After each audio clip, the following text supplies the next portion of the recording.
تستطيع معي صبرا. قال إن سألتك عن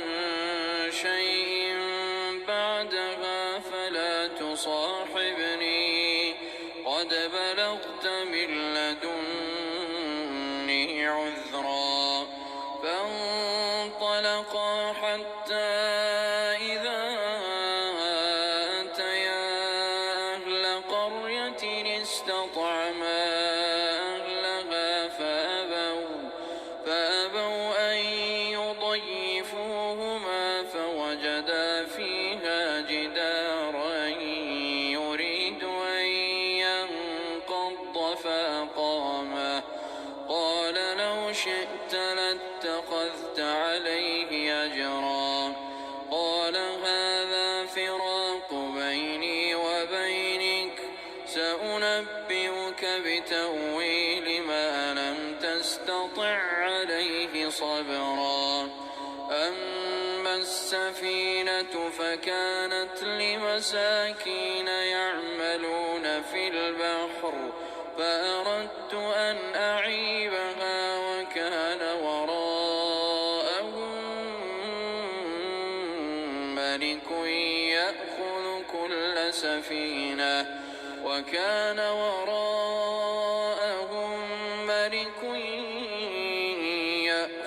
كل سفينة غصبا. وأما الغلام فكان أبواه مؤمنين فخشينا أن يرهقهما طغيانا وكفرا، فأردنا أن يبدلهما ربهما خيرا منه زكاة وأقرب رحما. وأما الجدار فكان لغلامين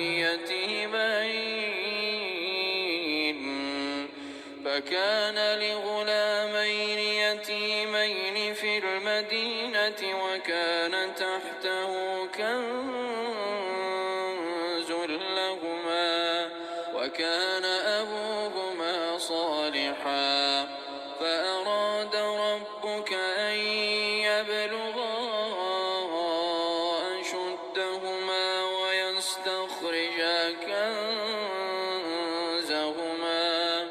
ويستخرجا كنزهما رحمة من ربك، وما فعلته عن أمري، ذلك تأويل ما لم تسطع عليه صبرا. ويسألونك عن ذي القرنين قل سأتلو عليكم منه ذكرا. إنا مكنا له في الأرض وآتيناه من كل شيء سببا، فأتبع سببا حتى إذا بلغ مغرب الشمس وجدها تغرب في عين حمئة ووجد عندها قوما. قلنا يا ذا القرنين إما أن تعذب وإما أن تتخذ فيهم حسنا. قال أما من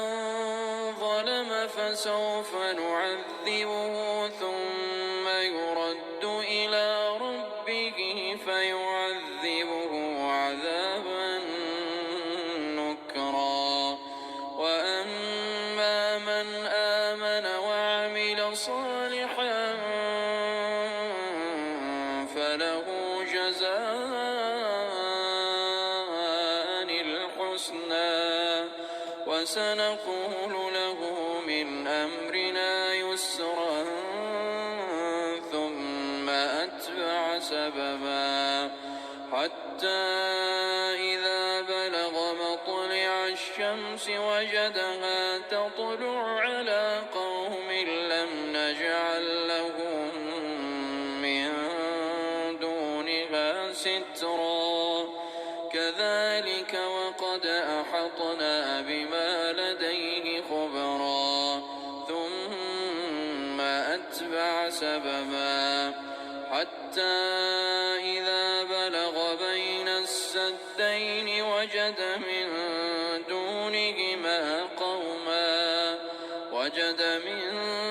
دونهما قوما لا يكادون يفقهون قولا قالوا يا ذا القرنين إن يأجوج ومأجوج مفسدون في الأرض فهل نجعل لك خرجا على أن تجعل بيننا وبينهم سدا قال ما مكني فيه ربي خير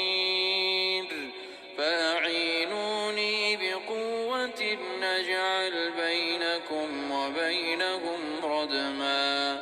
آتوني زبر الحديد حتى إذا ساوى بين الصدفين قال انفخوا حتى إذا جعله نارا قال آتوني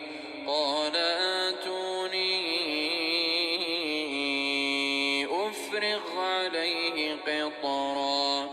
فما استطاعوا أن يظهروه وما استطاعوا له نقبا قال هذا رحمة من ربي فإذا جاء وعد ربي جعله دكاء وكان وعد ربي حقا وتركنا بعضهم يومئذ يموج في بعض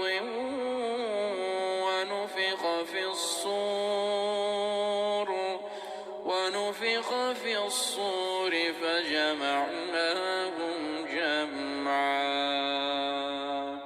وعرضنا جهنم يومئذ للكافرين عرضا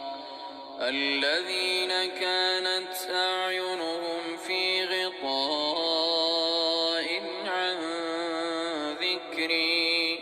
وكانوا لا يستطيعون سمعا أفحسب الذين كفروا أن يتخذوا عبادي من دوني أولياء إنا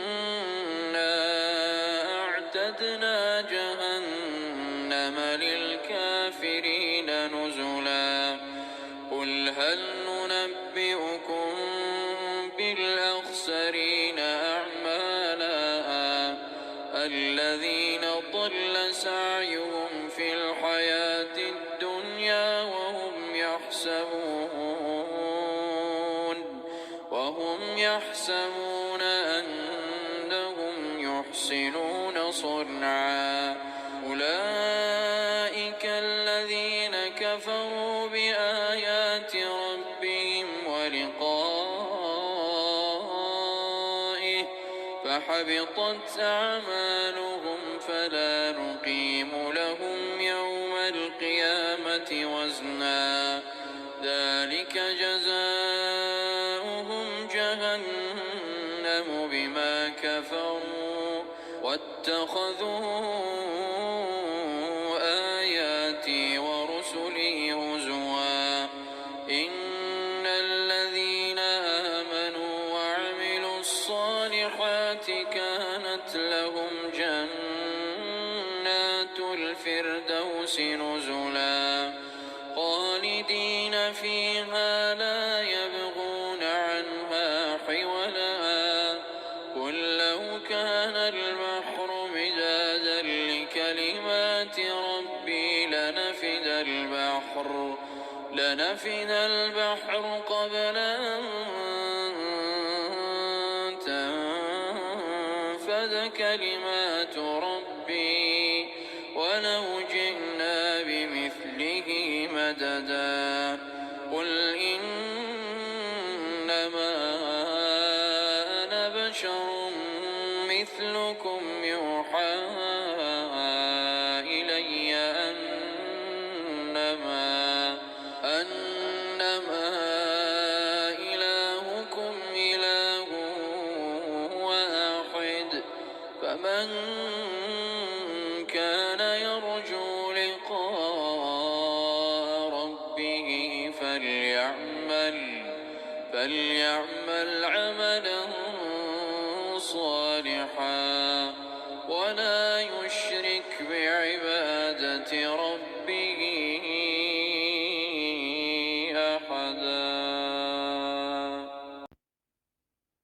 بسم الله الرحمن الرحيم. كافها يا عين صاد ذكر رحمة ربك عبده زكريا إذ نادى ربه نداء خفيا قال رب إني وهن العظم مني واشتعل الرأس شيبا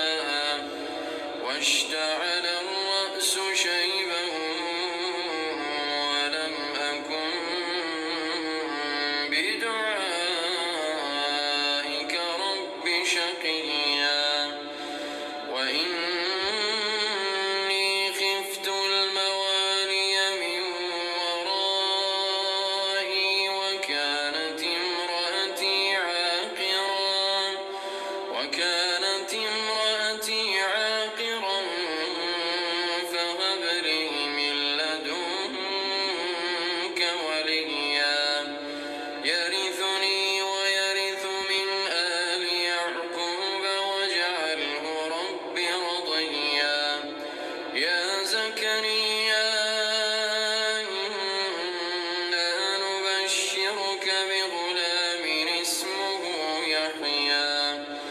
إنا نبشرك بغلام اسمه يحيى لم نجعل له من قبل سميا قال رب أنى يكون لي غلام وكانت امرأتي عاقرا وقد بلغت من الكبر عتيا قال كذلك قال ربك هو علي هين وقد خلقتك من قبل ولم تك شيئا قال رب اجعل لي آية قال آيتك ألا تكلم الناس 3 ليال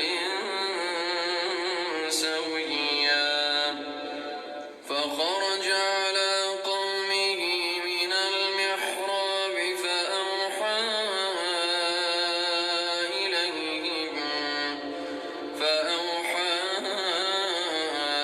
إليهم أن سبحوا بكرة وعشيا يا يحيى خذ الكتاب بقوة وآتيناه الحكم صبيا وحنانا من لدنا وزكاة وكان تقيا وبرا بوالديه ولم يكن جبارا عصيا وسلام عليه يوم ولد ويوم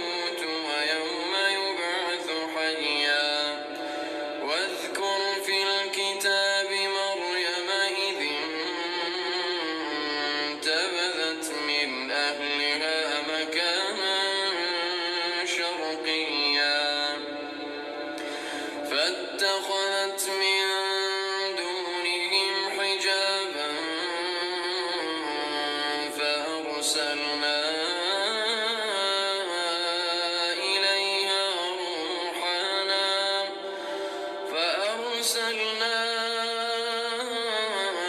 إليها روحنا فتمثل لها بشرا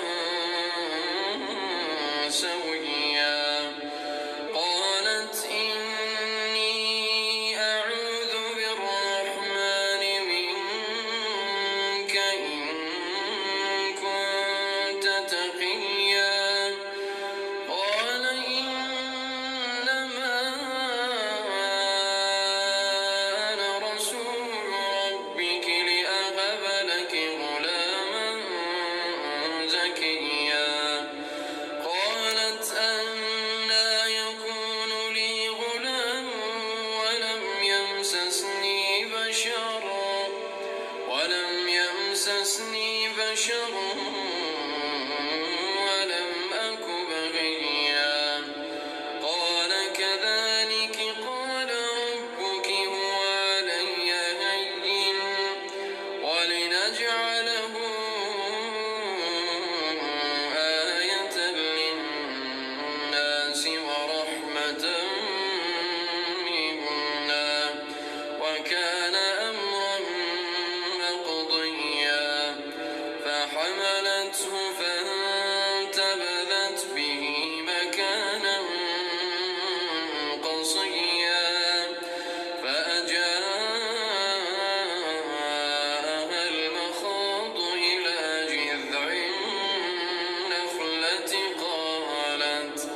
قالت يا ليتني مت قبل هذا وكنت نسيا منسيا فناداها من تحتها ألا تحزني قد جعل ربك تحتك سريا وهزي إليك بجذع النخلة تساقط عليك رطبا جنيا وهزي إليك بجذع النخلة تساقط عليك رطبا جنيا فكلي واشربي وقري عينا فإما ترين من البشر أحدا فقولي إني نذرت للرحمن صوما فلن أكلم اليوم إنسيا فأتت به قومها تحمله قالوا يا مريم لقد جئت شيئا فريا يا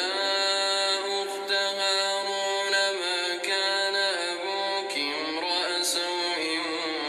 وما كانت أمك بغيا فأشارت إليه قالوا كيف نكلم من كان في المهد صبيا قال إني عبد الله آتاني الكتاب وجعلني نبيا وجعلني مباركا أينما كنت وأوصاني بالصلاة والزكاة ما دمت حيا وبرا بوالدتي ولم يجعلني جبارا شقيا والسلام علي يوم ولدت ويوم أموت ويوم أبعث حيا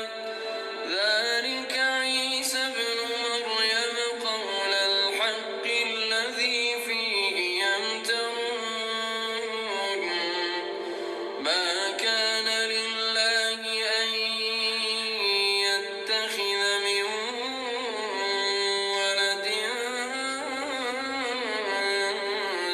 سبحانه إذا قضى أمرا فإنما يقول له كن فيكون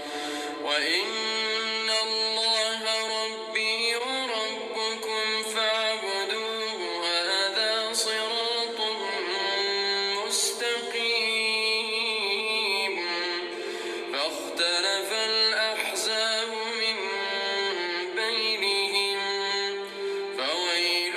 للذين كفروا من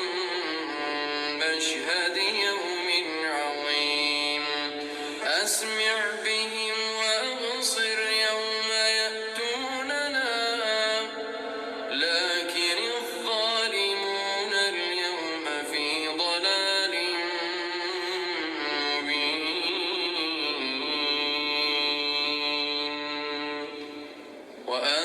وأنذرهم يوم الحسرة إذ قضي الأمر وهم في غفلة وهم لا يؤمنون إنا نحن نرث الأرض ومن عليها وإلينا يرجعون واذكر في الكتاب إبراهيم إنه كان صديقا نبيا إذ قال لأبيه يا أبت لم تعبد ما لا يسمع ولا يبصر ولا يغني عنك شيئا يا أبت إني قد جاءني من العلم ما لم يأتك فاتبعني أهدك صراطا سويا يا أبت لا تعبد الشيطان إن الشيطان كان للرحمن عصيا يا أبت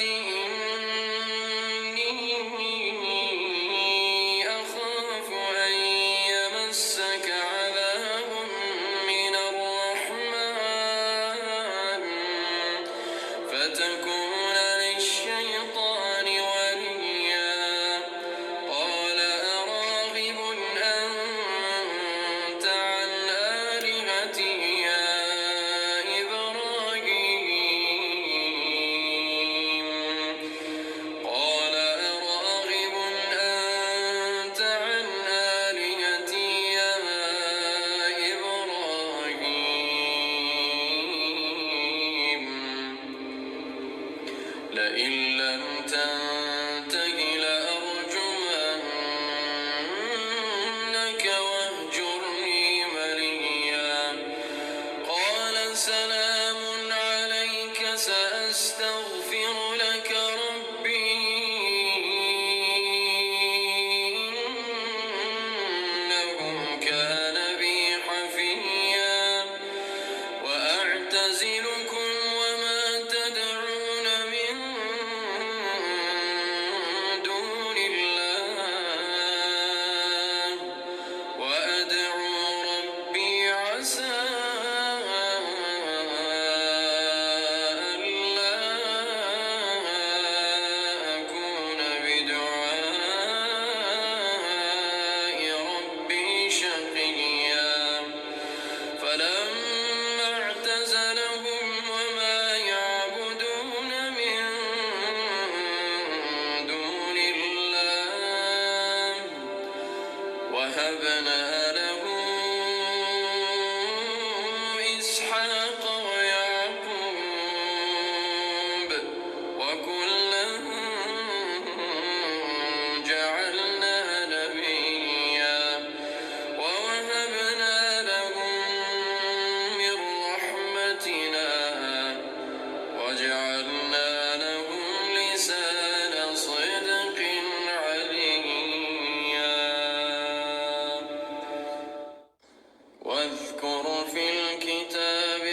موسى إنه كان مخلصا إنه كان مخلصا وكان رسولا نبيا وناديناه من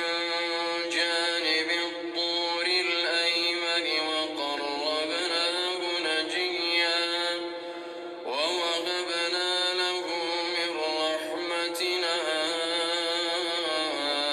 أخاه هارون نبيا واذكر في الكتاب إسماعيل إنه كان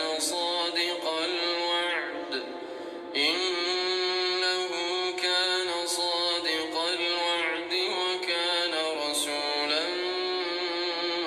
نبيا وكان يأمر أهله بالصلاة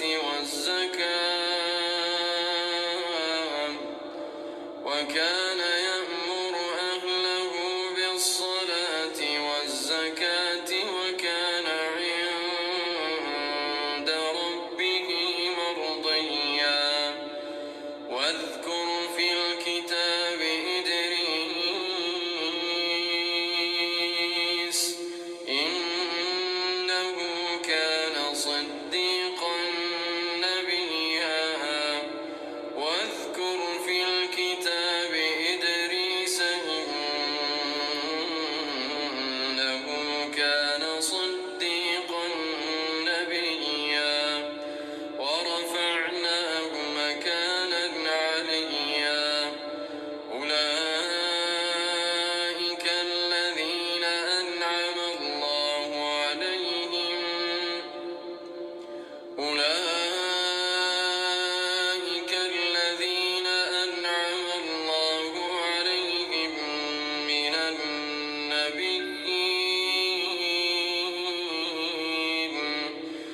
من النبيين من ذرية آدم وممن حملنا مع نوح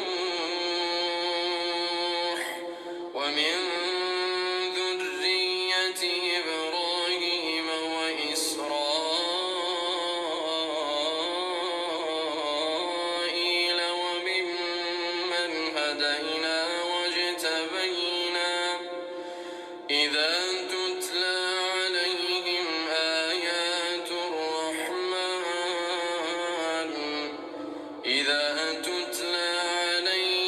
آيات الرحمن خروا سجدا وبكيا الله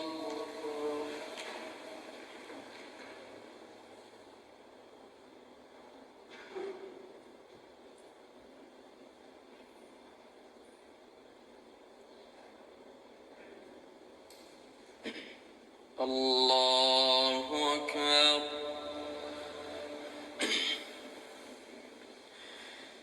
فخلف من بعدهم خلف أضاعوا الصلاة واتبعوا الشهوات فسوف يلقون غيا إلا من تاب وآمن وعمل صالحا فأولئك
سميا ويقول الإنسان أإذا ما مت لسوف أخرج حيا أولا يذكر الإنسان أنا خلقناه من قبل ولم يك شيئا أولا يذكر الإنسان أنا خلقناه من قبل ولم يك شيئا فوربك لنحشرنهم والشياطين ثم لنحضرنهم حول جهنم جثيا ثم لننزعن من كل شيعة أيهم أشد على الرحمن عتيا ثم لنحن أعلم بالذين هم أولى بها صليا وإن منكم إلا واردها كان على ربك حتما مقضيا ثم ننجي الذين اتقوا ونذر الظالمين فيها جثيا ثم ننجي الذين اتقوا ونذر الظالمين فيها جثيا وإذا تتلى عليهم آياتنا بينات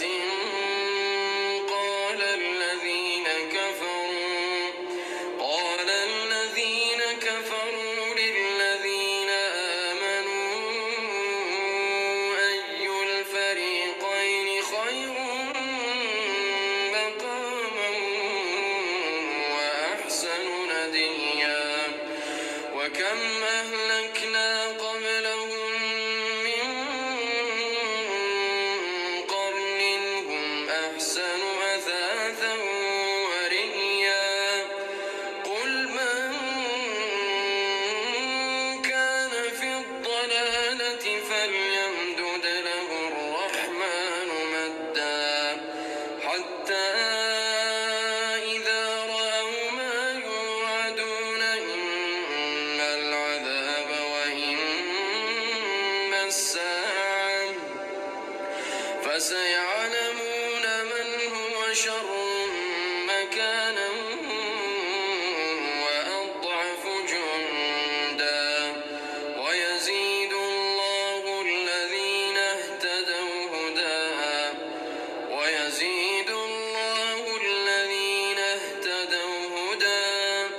والباقيات الصالحات خير عند ربك ثوابا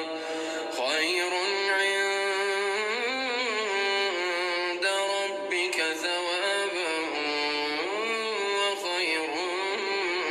مردا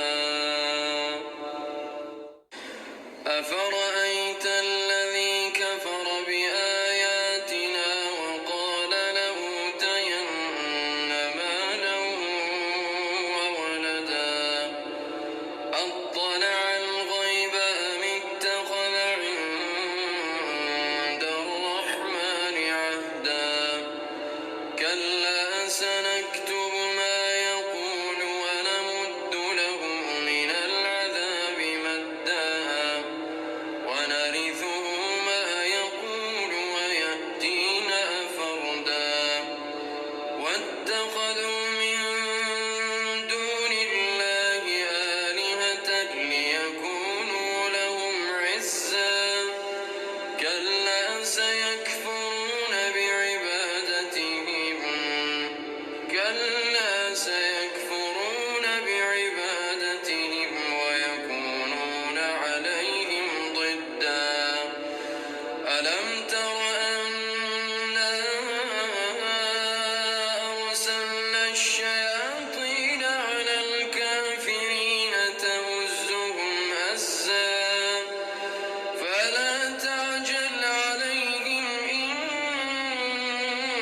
وتنشق الأرض وتخر الجبال هدا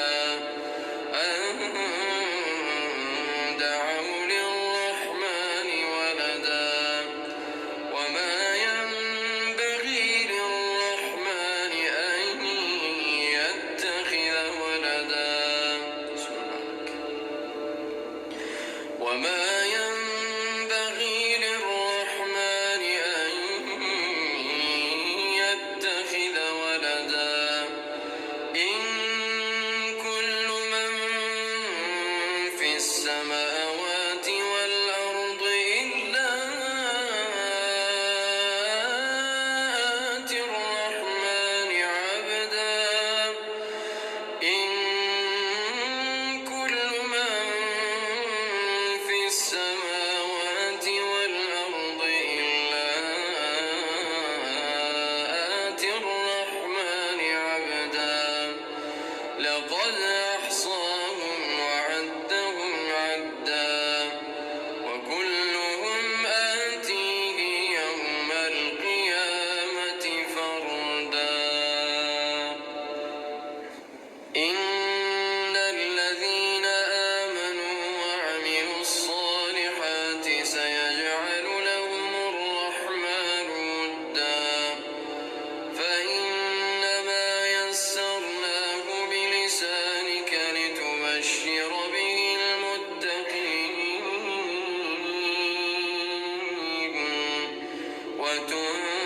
وتنذر به قوما لدا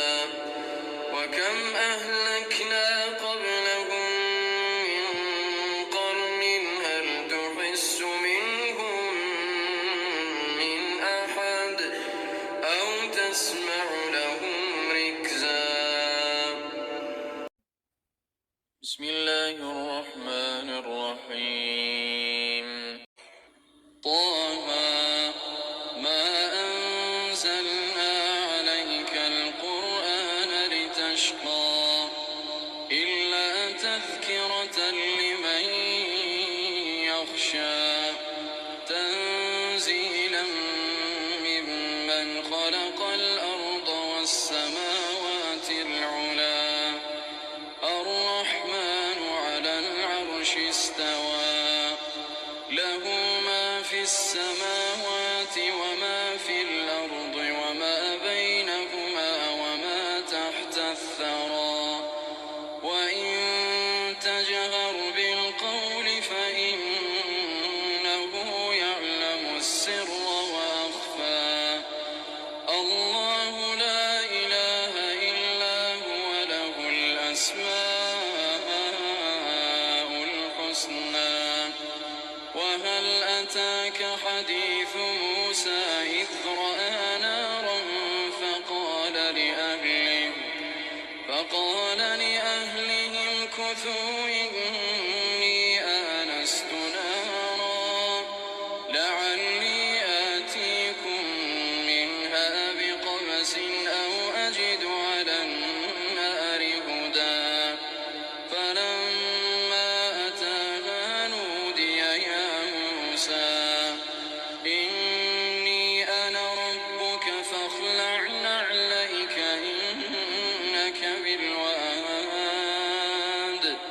إنك بالواد المقدس طوى وأنا اخترتك فاستمع لما يوحى إنني أنا الله لا إله إلا أنا فاعبدني وأقم الصلاة لذكري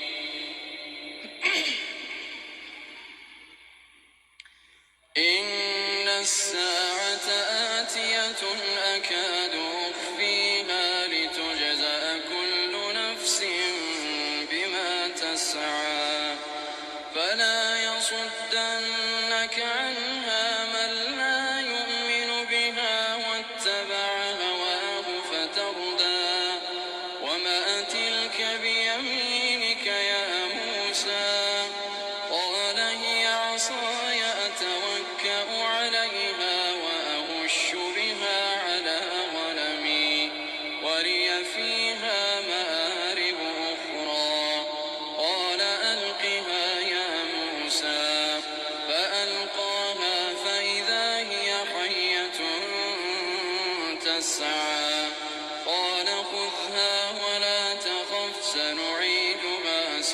بشرتها الأولى واضمم يدك إلى جناحك تخرج بيضاء من غير سوء آية أخرى لنريك من آياتنا الكبرى اذهب إلى فرعون إنه طغى قال رب اشرح لي صدري ويسر لي أمري واحلل عقدة من لساني يفقه قولي واجعل لي وزيرا من أهلي هارون أخي اشدد به أزري وأشركه في أمري كي نسبحك كثيرا ونذكرك كثيرا إنك كنت بنا بصيرا قال قد أوتيت سؤلك يا موسى ولقد مننا عليك مرة أخرى إذ أوحينا إلى أمك ما يوحى أن اقذفيه في التابوت فاقذفيه في اليم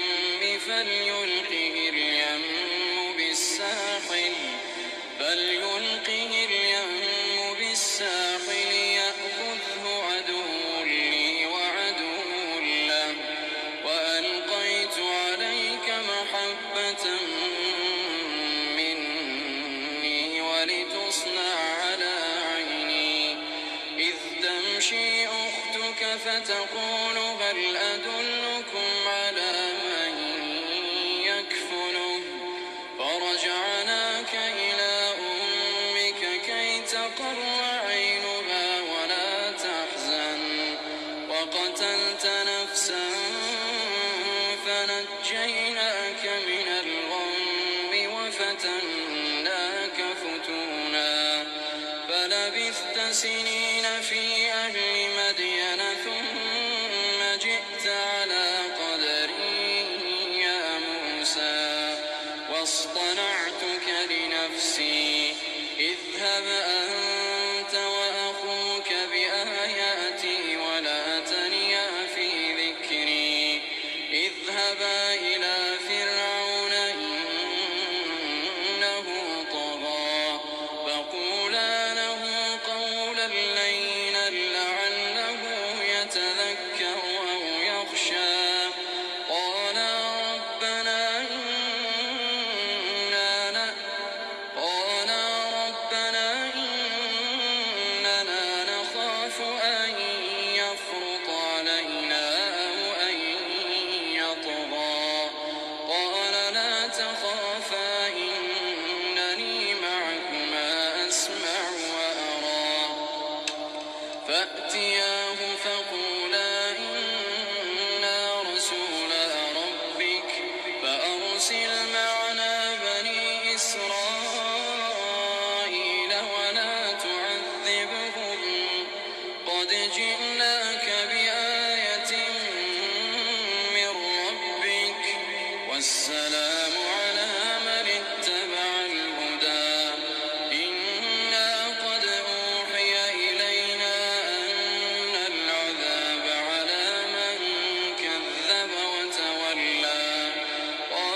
في ذلك لآيات لأولي النهى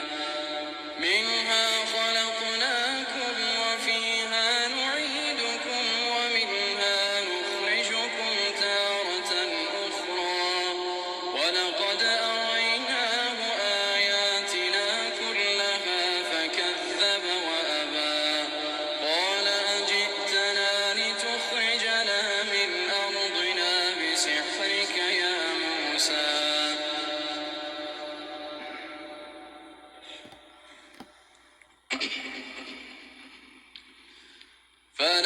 فلنأتينك بسحر مثله فاجعل بيننا وبينك موعدا لا نخلفه نحن ولا أنت مكانا سوى قال موعدكم يوم الزينة وأن يحشر الناس ضحى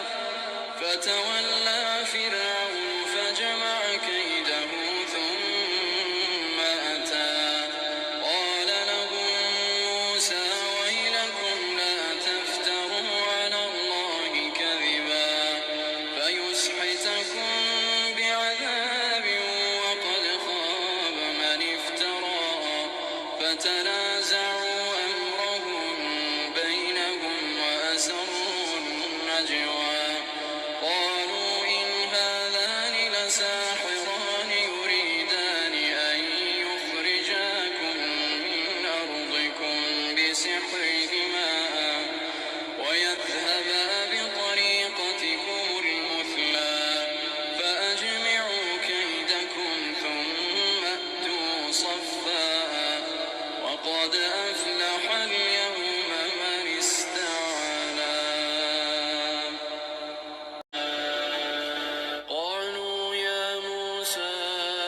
إما أن تلقي وإما أن نكون أول من ألقى قال بل ألقوا فإذا حبالهم وعصيهم يخيل إليه من سحرهم أنها تسعى فأوجس في نفسه خيفة موسى قلنا لا تخف إنك أنت الأعلى وألق ما في يمينك تلقف ما صنعوا إنما صنعوا كيد ساحر ولا يفلح الساحر حيث أتى فألقي السحرة سجدا قالوا آمنا برب هارون وموسى قال آمنتم له قبل أن آذن لكم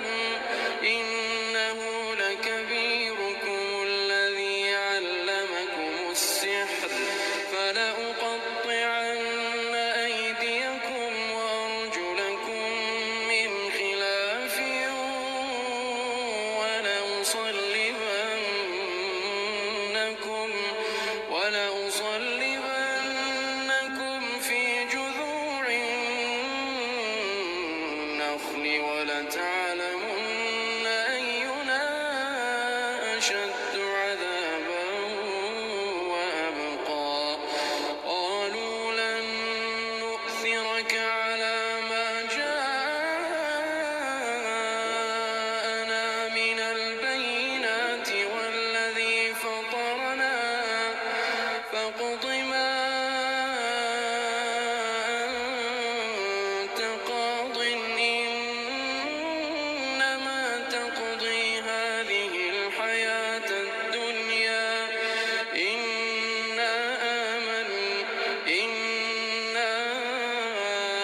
فأسر بعبادي فاضرب لهم طريقا في البحر يبسا لا تخاف دركا ولا تخشى فأتبعهم فرعون بجنوده فغشيهم من اليم ما غشيهم وأضل فرعون قومه وما هدى يا بني إسرائيل قد أنجيناكم من عدوكم وواعدناكم جانب الطور الأيمن ونزلنا عليكم المن والسلوى كلوا من طيبات ما رزقناكم ولا تطغوا فيه فيحل عليكم غضبي ومن يحلل عليه غضبي فقد هوى وإني لغفار لمن تاب وآمن وعمل صالحا ثم اهتدى وما أعجلك عن قومك يا موسى قال هم أولئك على أثري وعجلت إليك رب لترضى قال فإنا قد فتنا قومك من بعدك وأضلهم السامري فرجع موسى إلى قومه غضبان أسفا قال يا قوم ألم يعدكم ربكم وعدا حسنا أفطال عليكم العهد أم أردتم أن يحل عليكم غضب من ربكم فأخلفتم موعدي قالوا ما أخلفنا موعدك بملكنا ولكننا حملنا أوزارا من زينة القوم فقذفناها فكذلك ألقى السامري فأخرج لهم عجلا جسدا له خوار فقالوا هذا إلهكم وإله موسى فنسي أفلا يرون ألا يرجع إليهم قولا ولا يملك لهم ضرا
يوم ينفخ في الصور ونحشر المجرمين يومئذ زرقا يتخافتون بينهم إن لبثتم إلا عشرا نحن أعلم بما يقولون إذ يقول أمثلهم طريقة إن لبثتم إلا يوما ويسألونك عن الجبال فقل ينسفها ربي نسفا فيذرها قاعا صفصفا لا ترى فيها عوجا ولا أمتا يومئذ يتبعون الداعي لا عوج له وخشعت الأصوات للرحمن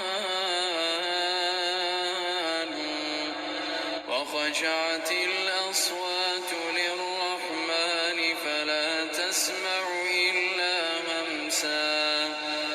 يومئذ لا تنفع الشفاعة إلا من أذن له الرحمن ورضي له قولا يعلم ما بين أيديهم وما خلفهم ولا يحيطون به علما وعنت الوجوه للحي القيوم وقد خاب من حمل ظلما ومن يعمل من الصالحات وهو مؤمن فلا يخاف ظلما ولا هضما وكذلك أنزلناه قرآنا عربيا وصرفنا فيه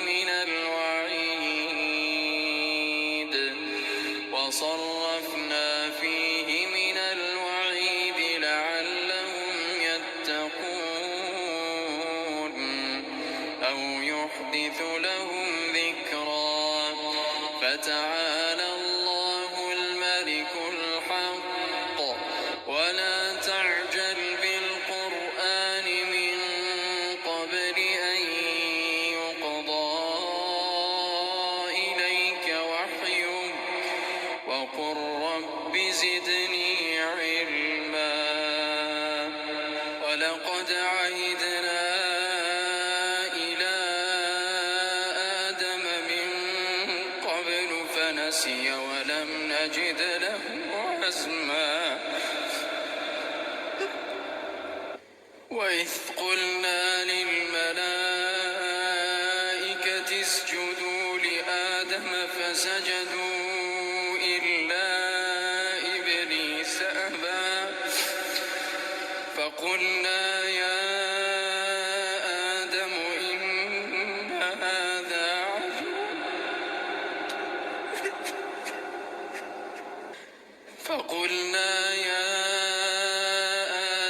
إن هذا عدو لك ولزوجك فلا يخرجنكما من الجنة فتشقى إن لك ألا تجوع فيها ولا تعرى وأنك لا تظمأ فيها ولا تضحى فوسوس إليه الشيطان قال يا آدم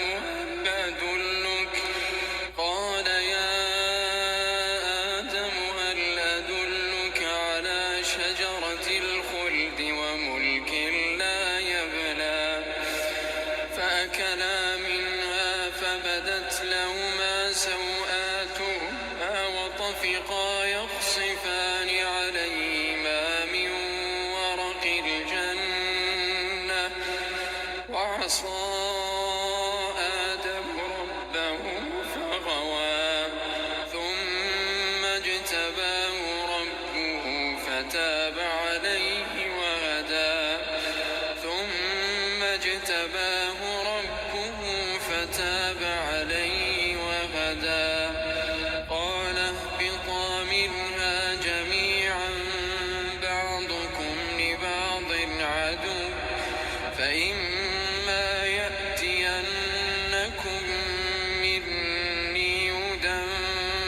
من اتبع هداي فلا يضل ولا يشقى ومن أعرض عن ذكري فإن له معيشة ضنكا ونحشره يوم القيامة أعمى قال رب لم حشرتني أعمى وقد كنت بصيرا قال كذلك أتتك آياتنا فنسيتها وكذلك اليوم تنسى وكذلك نجزي من أسرف ولم يؤمن بآيات ربه ولعذاب الآخرة أشد وأبقى أفلم يهد لهم كم أهلكنا قبلهم من القرون يمشون في مساكنهم إن في ذلك لآيات لأولي النهى ولولا كلمة سبقت من ربك لكان لزاما وأجل مسمى فاصبر على ما يقولون وسبح بحمد ربك قبل طلوع الشمس وقبل غروبها ومن آناء الليل فسبح وأطراف النهار لعلك ترضى